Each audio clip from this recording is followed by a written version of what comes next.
আজকের আবহাওয়া কেমন থাকবে এই বিষয়ে কি জানিয়েছে আবহাওয়া অধিদপ্তর জানাবো। আজকের এই ভিডিওতে কোন কোন জেলায় বৃষ্টি হবে এবং কোন কোন জেলার আবহাওয়া কেমন থাকবে এই বিষয়ে কি জানাচ্ছে আবহাওয়া অধিদপ্তর জানাবো আজকের এই ভিডিওতে। প্রিয় দর্শক, আপনি কোন জেলা থেকে ভিডিওটি দেখছেন তা অবশ্যই কমেন্ট করে আমাদের জানিয়ে দিন।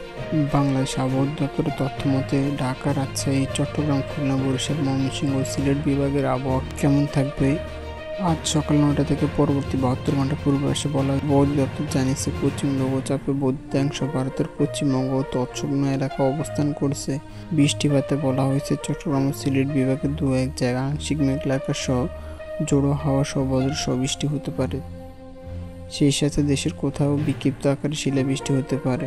তাছাড়াও দেশের অন্যান্য এলাকায় আংশিক মেঘলা আকাশ সহ আবহাওয়া প্রধান শুষ্ক থাকতে পারে বলে জানা গেছে আবহাওয়া অধিদপ্তরের তথ্য মতে। তাপপ্রবাহের বিষয়ে বলা হয়েছে, যশোর, চুয়াডাঙ্গা, পাবনা ও রাজশাহী জেলার সময়ের উপর দিয়ে অতি তীব্র তাপপ্রবাহ বয়ে যাচ্ছে এবং তা খুলনা ও রাজশাহী বিভাগের অবশিষ্টাংশ এবং ঢাকা বিভাগের উপর দিয়ে তীব্র তাপপ্রবাহ বয়ে যাচ্ছে এবং ময়মনসিংহ জেলা সহ বরিশাল, চট্টগ্রাম ও রংপুর বিভাগের উপর দিয়ে মৃদু থেকে মাঝারি ধরনের তাপপ্রবাহ বয়ে যাচ্ছে। তা আরও অব্যাহত থাকতে পারে বলে জানিয়েছে আবহাওয়া অধিদপ্তর। তাপমাত্রা বিষয়ে বলা হয়েছে, সারা দেশে দিন এবং রাতের তাপমাত্রা প্রায় সামান্য বাড়তে পারে এবং জলীয় বাষ্পের আধিক্যের কারণে অস্থিরতা বিরাজমান হতে পারে। আজ দেশের সর্বোচ্চ তাপমাত্রা ছিল চুয়াডাঙ্গায় ৪৩.৭ ডিগ্রি সেলসিয়াস এবং সর্বনিম্ন তাপমাত্রা ছিল দিনাজপুরে ২২ ডিগ্রি সেলসিয়াস।